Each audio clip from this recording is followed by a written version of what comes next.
ஆமென். கர்த்தர் நல்லவர். எடுத்துக்கொள்வோம் தேவனுடைய வார்த்தையிலிருந்து நான் ஒரு காரியத்தை பேச விரும்புகிறேன். வேதம் சொல்லுகிறது, இது எதற்கு ஒப்பனையாக சொல்லப்படுகிறது என்றால், ஒன்று இது கண்ணாடிக்கு ஒப்பிடப்படுகிறது. ஆமென் சொல்லுங்க. எத்தனை பேர் கண்ணாடி பார்த்தீர்கள்? சில பேருக்கு கண்ணாடி பார்த்தால் தான் கண்ணாடியில் இருந்து பார்க்கலாம். ஆமென். கண்ணாடி பார்த்தீங்களா? எத்தனை பேர் கண்ணாடி பார்த்தீங்க? நாங்கள் அதெல்லாம் பார்க்கறதே இல்லை. ஆமென். ஆனால் அந்த கண்ணாடி பேசும். நீங்க பார்க்கிற கண்ணாடி என்ன செய்யும்? பேசும். பிரசாத், இங்க கொஞ்சம் கருப்பா இருக்கு, இங்க கொஞ்சம் கிரீம் கூட, இங்க கொஞ்சம் வெள்ளையா இருக்குது, இங்க கொஞ்சம் புடுங்கணும், இங்க கொஞ்சம் ஒயிட்டா இருக்குது, சொல்லுமா இல்லையா? சொன்னிச்சா இல்லையா? ஆமென். முந்தியெல்லாம் தாடியெல்லாம் சீவ மாட்டோம். இப்ப தாடியெல்லாம் சீவ வேண்டிய ஒரு ஃபேஷன் வந்திருக்கு. ஆமென். சீவக்குள்ள இங்கால கொஞ்சம் அப்புறம் பார்க்குற நேரம் உதடெல்லாம் கொஞ்சம் ப்ரௌனா இருக்கு, கொஞ்சம் சிகப்பு பெயிண்ட் அடி, பேசும். ப்ரௌன் கொஞ்சம் அடி, ஆமென். ஒயிட் கொஞ்சம் அடி, ஒரு பார்டர் போடு, எல்லாம் சொல்லும். அந்த கண்ணாடி சொல்றதெல்லாம் செய்றீங்க, ஆனா அது கொஞ்ச நேரத்தில் அழிஞ்சு போகும். ஆனா இந்த கண்ணாடி சொன்னார், ஆண்டவர் உங்களை வாழ வைப்பார். இந்த கண்ணாடிக்குள்ள ஜீவன் இருக்கு. ஆமென். இந்த கண்ணாடிக்குள்ள இருந்து வர அழகு, அது உங்கள் உள்ளான மனிதனை அழகுபடுத்தும். அந்த உள்ளான மனிதன் அழகாகும் பொழுது உங்கள் வெளிப்புற வாழ்க்கை மிக அழகாகத்தான் இருக்கும். கர்த்தர் உங்களை ஆசீர்வதிப்பாராக. இந்த காலை நேரத்தில் வெளிப்படுத்தல் 3ஆம் அதிகாரம் 22ஆம் வசனம். வெளிப்படுத்தல் 3ஆம் அதிகாரம் 22ஆம் வசனம். எல்லோரும் வேதத்தை எடுத்து நாம் வாசிக்க போகிறோம். வெளிப்படுத்தல் 3:22. ஆவியானவர் சபைகளுக்கு சொல்லுகிறதை காதுள்ளவன் கேட்க கடவன் என்றெழுது என்றார். ஆவியானவர் சபைகளுக்கு சொல்லுகிறதை காதுள்ளவன் கேட்க கடவன் என்றார். ஆமென். Read. He who has an ear, let him hear what the Spirit says to the church. ஆமென். ஹalleluya. ஆண்டவர் சொல்றாரு, ஆவியானவர் சபைகளுக்கு சொல்லுவதை காதுள்ளவன் கேட்க கடவன். ஆமென். எல்லாருக்கும் காது இருக்குன்னு திருப்பி கேட்டா அதுவும் பிரச்சனையாகும். ஆகவே எல்லாருக்கும் காது இருக்கிறது. ஆனா ஆவியானவர் சொல்றாரு, காதுள்ளவன் கேட்க கடவன். நான் கேட்டா கோவிப்பீங்க, ஆவியானவர் கேட்டால் எப்பொழுது கோவிப்பீர்கள்? முடியவே முடியாது. ரொம்ப முக்கியம் பாருங்க. நான் என்ன சொல்லுகிறேன், சபையில யாரும் தன்னுடைய இஷ்டப்படி இருக்கவே முடியாது. ஒரு ஆமென் சொல்லுங்க. நான் என்ன சொல்றேன், ஒரு காலம் வருகிறது, அவங்க ஏன் இஷ்டப்படி தான் இருப்பேன் பாஸ்டர்னா, இன்னைக்கு ஆவியானவர் சொல்லுகிறார். ஆவியானவர் சொல்லுகிறார். ஒரு ஆமென் சொல்லுங்க. ஹல்லேலூயா. கர்த்தர் உங்களை ஆசீர்வதிப்பார். சபையில் இருக்கிற யாரும் தன்னுடைய விருப்பப்படி இராதபடி தேவன் ஒரு காலத்தை கொண்டு வருகிறார். ஏனென்றால் கர்த்தருடைய நாள் வருகிறது. ஒரு ஆமென் சொல்லுங்க. கர்த்தருடைய நாள் சமீபமாய் இருக்கிறது. இந்த சபை ஆரம்பிக்கும் பொழுது யாரோடு ஆரம்பித்தார்? இந்த சபையை தேவன் ஆரம்பிக்கும் பொழுது நன்றாய் கவனிங்கள். சபை என்பது வேதம் சொல்லுகிறது கர்த்தருடைய ரகசியம். ஆமென் சொல்லுங்க. வேதத்தில் என்ன சொல்றாரு? கர்த்தருடைய ரகசியம். ஆதியிலே ஆண்டவர் இந்த பூமியிலே ஒரு காலம் வருகிறது, இதற்கு அநேகர் கிருபையின் காலம் என்று சொல்லுகிறார்கள். இன்று நானும் சொல்லுகிறேன், அது கிருபையின் காலம். இந்த 2000 வருஷங்களிலே உலகத்தை ரட்சிப்பதற்கு, தன்னை வெளிப்படுத்துவதற்கு, மனிதனுக்கு பாவ மன்னிப்பை கொடுப்பதற்காக ஆண்டவர் உலகம் முழுவதும் எல்லா ஸ்தலங்களிலும் அவரை ஆராதிக்கிற ஒரு காலத்தை கொண்டு வருவார். ஆண்டவர் சொன்னார், அதுதான் சபையின் காலம். ஆண்டவர் சொன்னார், உலகம் தோன்ற முன்பதாகவே கர்த்தருடைய ரகசிய திட்டத்தில் இருந்த மாபெரும் பெயர்தான் சபை. இன்னைக்கு அந்த சபைக்குள்ள கர்த்தர் உங்களையும் என்னையும் வைத்திருக்கிறார். ஆமென். சபைன்னா இந்த கட்டிடமா? இல்லை. சபைன்னா கட்டிடம் இருக்குது. அப்படி சொன்னா நாளைக்கு பில்டிங்கே கட்ட மாட்டீங்க. சபை என்றால் நானும் நீங்களும். வேதம் சொல்லுகிறது, சபை பரலோகத்தில் எழுதப்பட்ட வார்த்தை. நல்ல கவனியுங்கள். ஆனால் இந்த சபையை கர்த்தர் யாரோடு ஆரம்பித்தார் தெரியுமா? ஆவியானவரோடு ஆரம்பித்தார். என்னைக்கு ஆவியானவர் இந்த பூமிக்கு வருகிறாரோ, ஆண்டவர் அன்னைக்கு தான் சபையை இந்த பூமியில ஸ்தாபித்தார். இயேசு சொன்னார், நான் போவது நல்லது.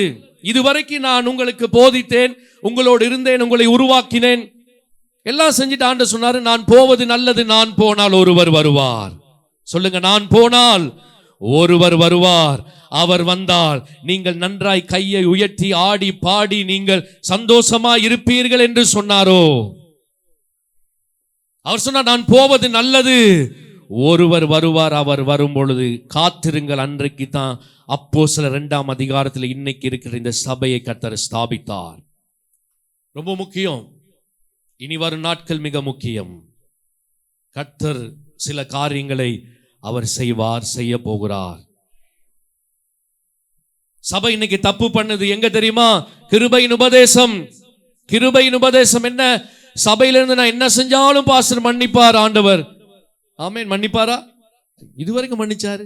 எஸ், கிருபையின் காலம். சொல்லுங்க, கிருபை. கிருபை.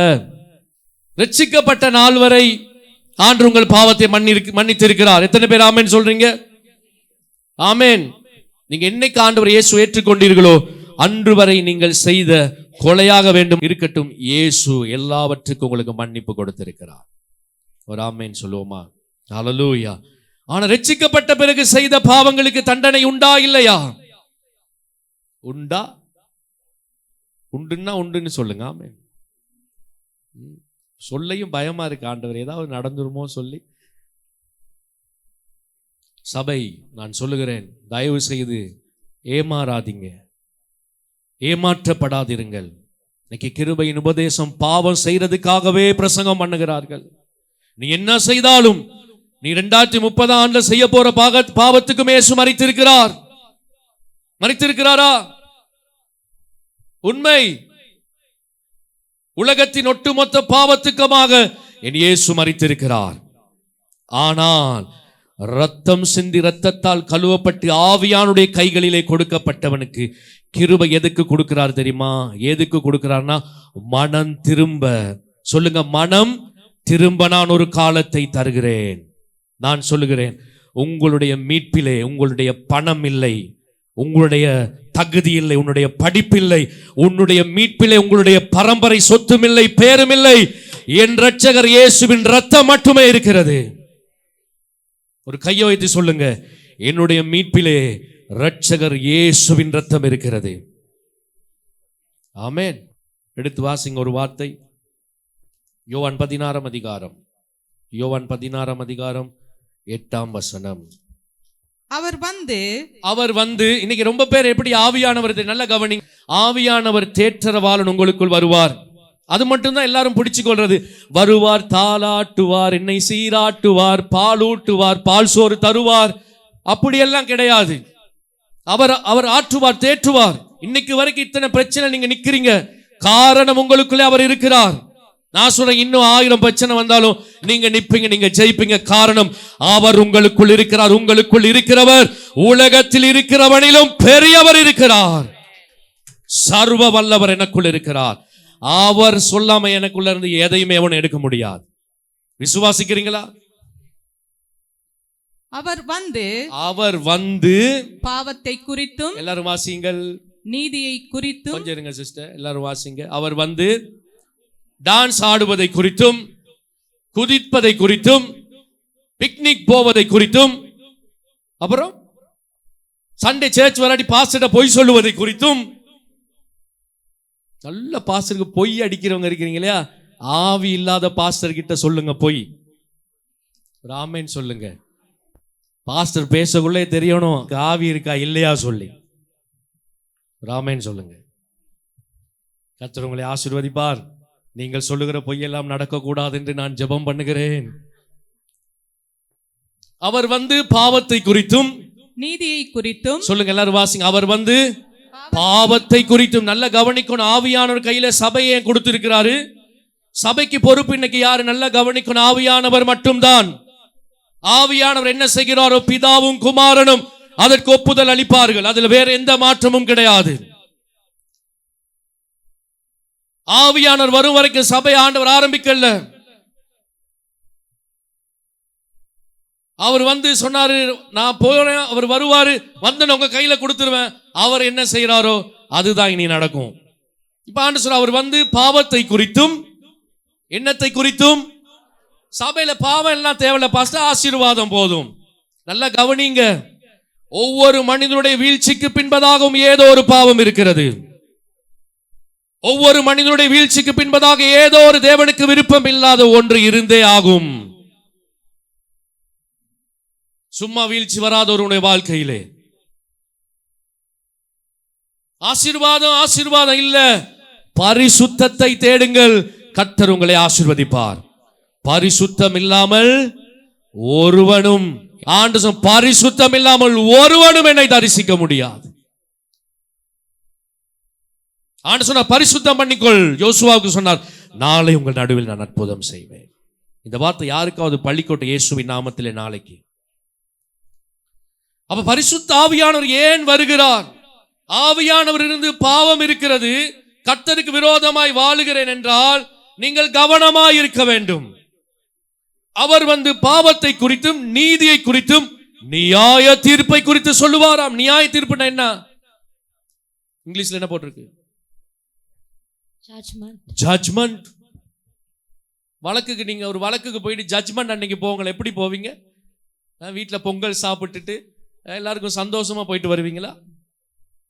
எனக்கு இன்னைக்கு காலையில பொங்கல் கிடைச்சாதான் சொன்னேன். இன்னைக்கு ரொம்ப பேர் அற்புதம், தேங்கண்ணா போத்தல், தம்பிலி, அந்த அது இது எல்லாம் தேடி போங்க, நல்லா போங்க. நான் சொல்றேன், எந்த ஒயிலும் உங்களை வாழ வைக்காது, பரிசுத்தம் உங்களை வாழ வைக்கும்.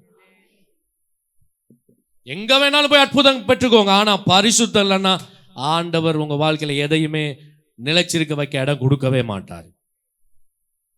ஆவியானவர் ஏன் ஒரு நாள் பரலோகத்தில் இருந்தவர், மனித உறவுக்குள் வர முடியாதவர், மனிதனோடு பேச முடியாதவர், ரத்தம் சிந்திய பிறகு அவர் சொல்லுகிறார், இதோ சபையை உங்கள் கையில் அவர் கையில கொடுத்து அவர் இன்னைக்கு வெளியில் அவர் இன்று உங்களுக்குள்ளே இருக்கிறார். எத்தனை பேர் சொல்லுங்க அவர் எனக்குள்ளே இருக்கிறார்? ஒரு கையெழுத்து சொல்லுங்க. ஆவியானவர் எனக்குள்ளே இருக்கிறார், பிதாவின் ஆவியானவர் இருக்கிறார், கிறிஸ்துவின் ஆவியானவர் எனக்குள்ளே இருக்கிறார். கண்டிக்கிறது என்னன்னு தெரியுமா? ஹலோ, கண்டிக்கிறது. எங்க ஸ்கூல் ஒரு சார் இருந்தாரு, அவர் பரமநாதன் இல்ல பிரம்புநாதன் என்று சொல்ல வேண்டும். யாராவது அந்த காலத்தில் என்னோட காலேஜில் படிச்சிருந்தா தெரியும், ரெண்டு கையையும் இப்படி செவத்துல வச்சுதான் அடிப்பாரு. எங்க அடிப்பாரு? இங்க அடிப்பாரு. பிள்ளைகளுக்கு அடிச்சு அங்க அடிங்க, வேற எங்கேயும் அடிக்காதீங்க. ஆமே, அடிக்கிறதுக்காகவே ஆண்டவர் செட் பண்ணி வச்சிருக்கிறார். அடிக்கிற நேரம் கையும் ஆடக்கூடாது, காலும் ஆடக்கூடாது. ஆடுற நேரத்துக்கெல்லாம் ஒவ்வொரு அடி, ரெண்டு அடி கொடுப்பாரு, ரெண்டு பிரம்ப பின்னி வருவாரு. அவர் சரியான கட்டை, ஆனா பெரம்பு இவ்வளவு பெருசு இருக்கும். உண்மையை சொல்லுகிறேன்.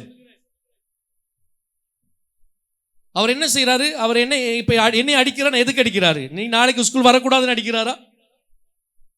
இன்னைக்கு லேட்டா வந்த நாளைக்கு லேட்டா அவன் அடிக்கிறாரா? அப்படி ஒரு சார் இன்னைக்கு இருந்தா எவ்வளவு நல்லா இருக்கும் சர்ச்சுக்கு, தெரியுமா? கர்த்தர் உங்களை ஆசீர்வதிப்பார். ஆமென். அவர் கண்டிக்கிறார், கண்டித்து உணர்த்துகிறார். ஆவியானுடைய காலம் கிருபையின் காலம். நான் சொல்லுகிறேன், அவர் கண்டிப்பதற்காக தான் முதலாவது இயேசு அவருடைய கரங்கள் உங்களை கொடுத்திருக்கிறார். ஒருவன் அறிந்து பாவம் செய்தால் வேதம் சொல்லுகிறது, உன்னை பரிசுத்தம் செய்தவுடைய இரத்தத்தை நீ காலின் கீழ் போட்டு மிதிக்கிறாய். அந்த இரத்தம் ஒரு பாவியின் இரத்தம் அல்ல, மிருகத்தின் இரத்தம் அல்ல, பாவமே அறியாத இயேசுவின் இரத்தம். ஆமென் சொல்லுங்க. வெளிப்படுத்தல் 2:4-5 சீக்கிரமாய் பார்க்க போகிறோம். வெளிப்படுத்தல் 2ஆம் அதிகாரம் 4ஆம் 5ஆம் வசனங்களை வாசிக்கும் பொழுது, ஆவியானவர் சபைகளுக்கு சொல்லுவதை காதுள்ளவன் கேட்க கடவன். ஒவ்வொரு சபைக்கு சொல்றாரு. சீக்கிரமாய் போடுங்க, வாசிங்கள். ஆனாலும் நீ ஆதியிலே கொண்டு அன்பை விட்டாய் என்று உன் பேரில் எனக்கு குறையுண்டு.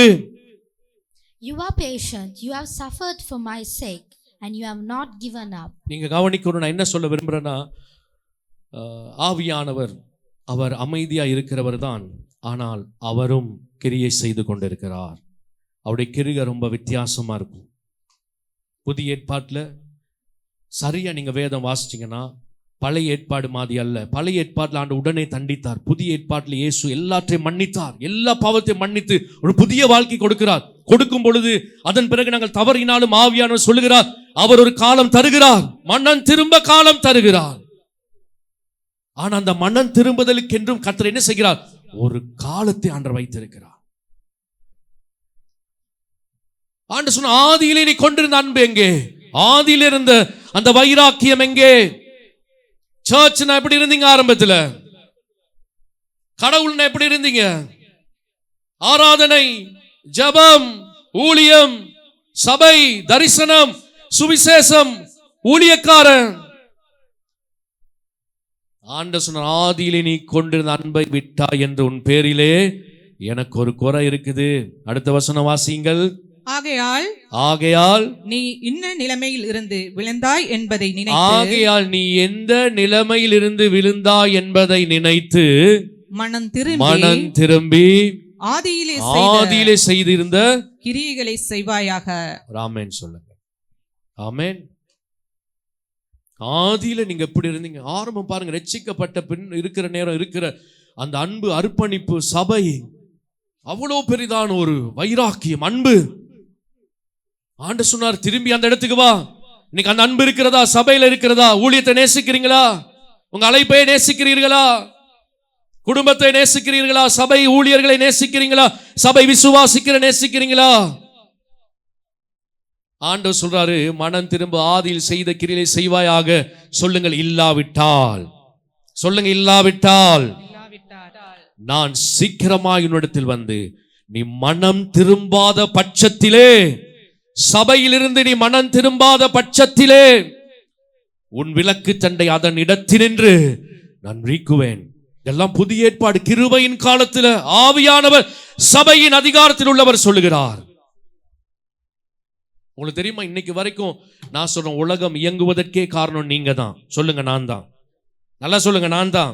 சந்தேகம் வீடே நடக்குது இல்ல நீங்க தான்.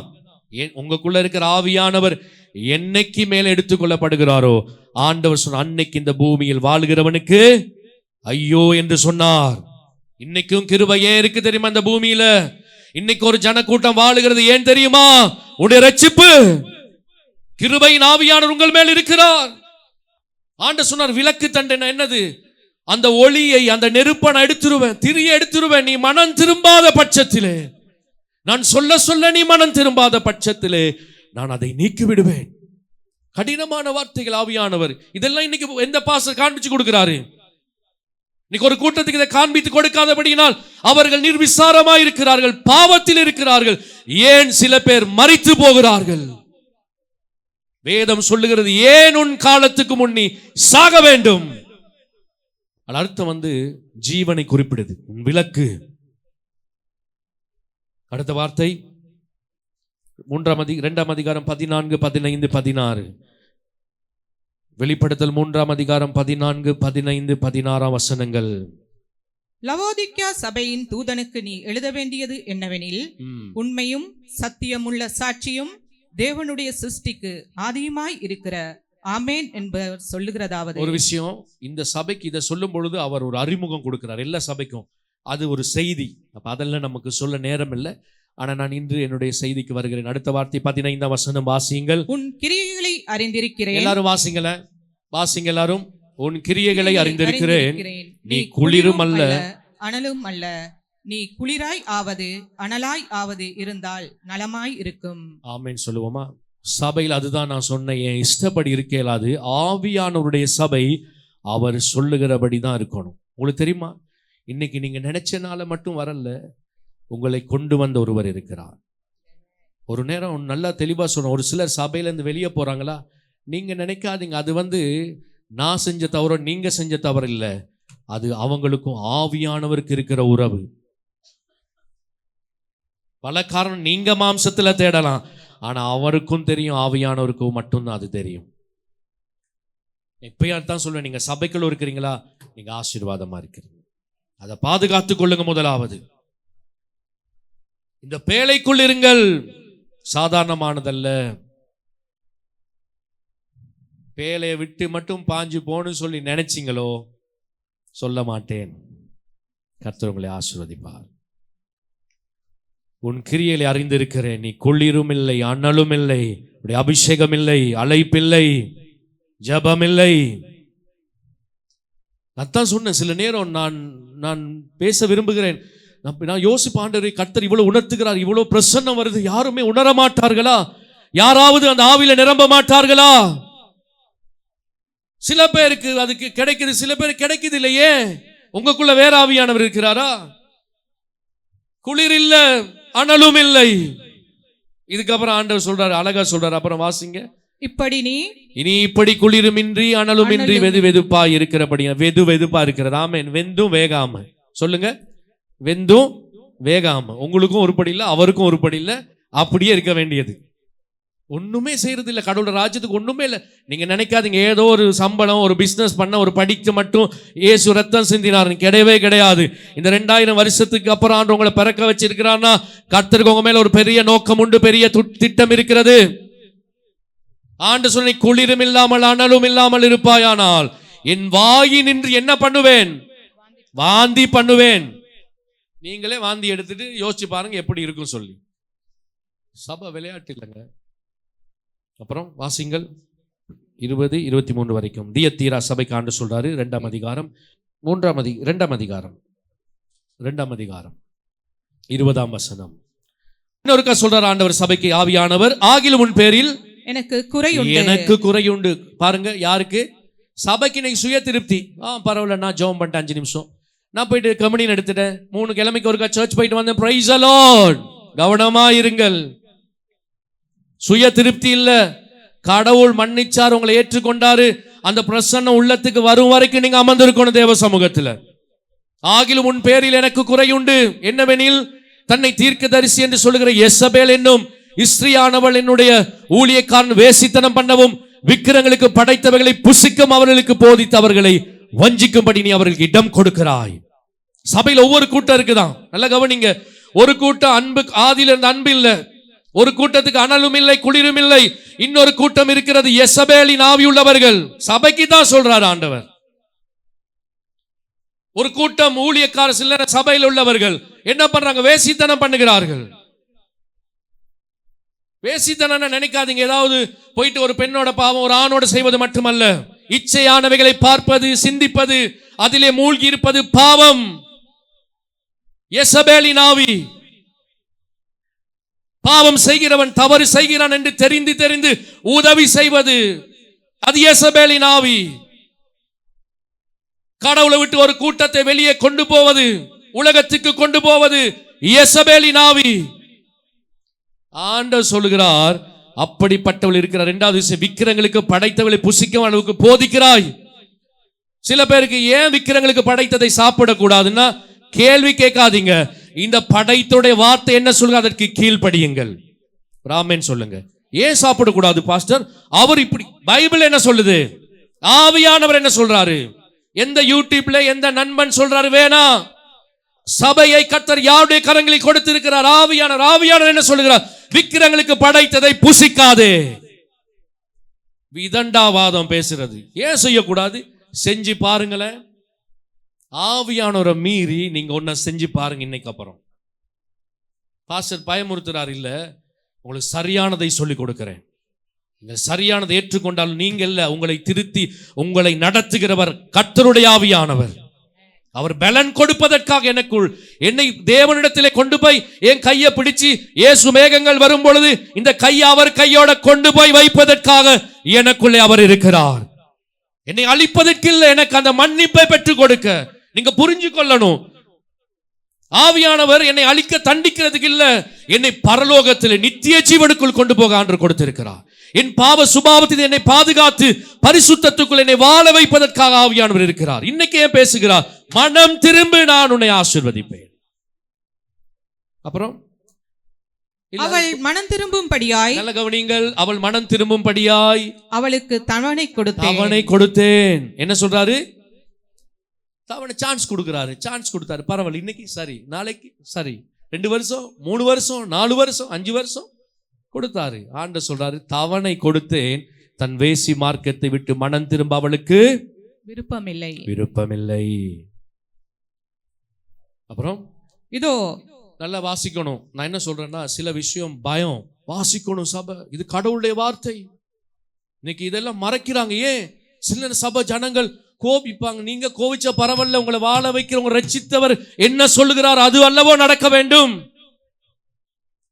இதோ ஆண்டவர் சொல்றாரு, நான் அவளை கட்டில் கிடையாக்கி என்றால் என்ன சொல்லுங்களேன்? நல்லா தூங்க வச்சு, தலையில ஆயில் மசாஜ் பண்ணி, பாடி மசாஜ் பண்ணி, கை காலெல்லாம் நீவி விட்டு நல்லா தூங்க விடுறார் ஆண்டவர். ஆமென் சொல்லுங்க. இல்லை, பயங்கரமான வார்த்தைகள். ஆவியானவர் சொல்லுகிறார், இதோ நான் அவளை கட்டில் கிடையாக்கி அவளுடன் விபச்சாரம் செய்தவள் தங்களுடைய கிரிகளை விட்டு மனம் திரும்பாவிட்டால் அவர்களை மிகுந்த உபத்திரவத்திலே நான் தள்ளுவேன். சில பிரச்சனைகளுக்கு காரணமே மனம் திரும்பாதது. சில நல்ல காரியம் நடக்காததுக்கு காரணமே மனம் திரும்பாதது. 3ஆம் அதிகாரம், சீக்கிரமாய் 3ஆம் அதிகாரம் முதல் வசனம் வாசியுங்கள். சர்தை சபையின் தூதனுக்கு நீ எழுத வேண்டியது என்னவெனில், அடுத்து வாசிங்க, 2வது வாசிங்க, 3வது வார்த்தை. நீ விழித்துக் கொண்டு சாகிறதற்கு ஏதுவானவைகளை ஸ்திரப்படுத்து. உன் கிரியைகளை தேவனுக்கு முன் நிறைவுள்ளவைகளாக நான் காணவில்லை. ஆகையால் நீ கேட்டு பெற்றுக்கொண்ட வகையை நினைவு கூர்ந்து அதை கை கொண்டு மனம் திரும்பு. ஆண்டவர் சொல்றாரு, நீ விழித்துக் கொண்டு சாகரத்துக்கு ஏதுவா இருக்கல ஸ்திரப்படுத்த, உன் கிரியைகளை தேவனுக்கு முன்பதாக நிறைவுள்ளவனாக காணவில்லை. ராமன் சொல்லுங்க. ஃப்ரெண்ட் சொல்லுவார், நீ சரி பிரதர். சிஸ்டர் சொல்லுவாங்க, நீங்க சரி சிஸ்டர். இல்ல, ஆவியானவர் என்ன சொல்றாரு? இருக்கிறீங்களா? ஆபீஸ்ல ஒருத்தர் ஒன்னு சொல்லுவாரு, ஆவியானவர் என்ன சொல்லுகிறார் அதை செய்யுங்க. தேவனுக்கு முன்பதாக உங்கள் கிரியை, உங்கள் வார்த்தை, உங்கள் செயல் நிறைவுள்ளதா? உங்கள் மாம்சத்துக்கு நிறைவுள்ளது, தேவனுக்கு தேவையில்லை. அடுத்த வார்த்தை, நீ விழித்திராவிட்டால் திருடனை போல் வருவேன். எல்லாம் நல்லா இருக்கு, நான் நல்லா இருக்கிறேன், திருடனை போல் வருவேன். ஆமென். இப்ப இருக்க திருடன் கால் பண்ணிட்டு வருவான், அப்படியா?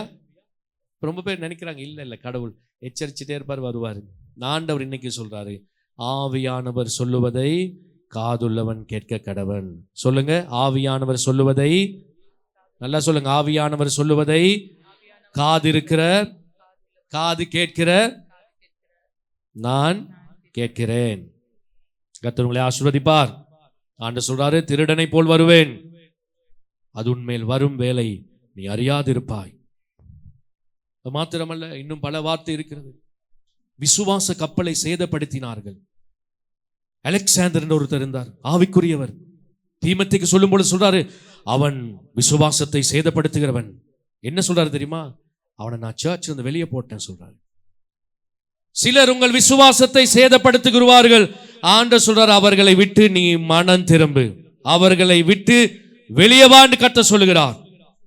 நீங்க நல்லா இருப்பீங்க, நல்லா ஊழியம் செய்வீங்க, நல்லா விசுவாசத்துல எல்லாம் செய்வீங்க, நல்லா ஊழியனோட இருப்பீங்க, பாஸ்டரோட இருப்பீங்க. எவனாவது வந்து ஒன்னு சொல்லுவான், அந்த விசுவாசத்தை உடைக்க, உங்களுடைய வேகத்தை உடைக்க ஆண்டவர் சொல்றாரு, அப்படிப்பட்டவனை நான் என்ன செய்கிறேன் என்று ஆவியானவர் சொல்லுகிறார், அவனை நான் சாத்தானுக்கு ஒப்பு கொடுக்கிறேன், சபை விட்டு நான் அவனை வெளியே எடுத்துட்டேன் சொல்றார் ஆண்டவர். ஒரு ஆமென் சொல்லுங்க. நீங்க நினைச்சா வந்து போற இடம் இல்ல சபை. ஆவியானவர் நினைப்பது மட்டும் நடைபெறுகிற இடம் மட்டும் தான் சபை. ஒரு ஆமென் சொல்றீங்களா? ஹல்லேலூயா. ஆண்டவர் சொல்றார், ஒரு வார்த்தை வாசிப்போமா? வாசிங்கள். முத நீங்க வாசித்த வார்த்தையை வாசிங்க. இதோ வாசற்படியில் நின்று நான் தட்டுகிறேன். இதோன்னா என்னங்க? இதோன்னா என்ன? இதோன்னா என்னது? நாளைக்கு தட்ட போறாரா? நேத்து தட்டிட்டாரா? என்ன சொன்னார்? இப்ப இதோ பார், இதோ வாசல் படியில் நின்று நான் தட்டுகிறேன். இன்னைக்கு சொல்றார் ஆண்டவர். எல்லாரும் வாசிங்க. ஒருவன் என் சத்தத்தை கேட்டு கதவை திறந்தால் அவனிடத்தில் நான் பிரவேசிப்பேன். ஆமென். அவனோடு போஜனம் பண்ணுவேன், அவனும் என்னோடு போஜனம் பண்ணுவான்.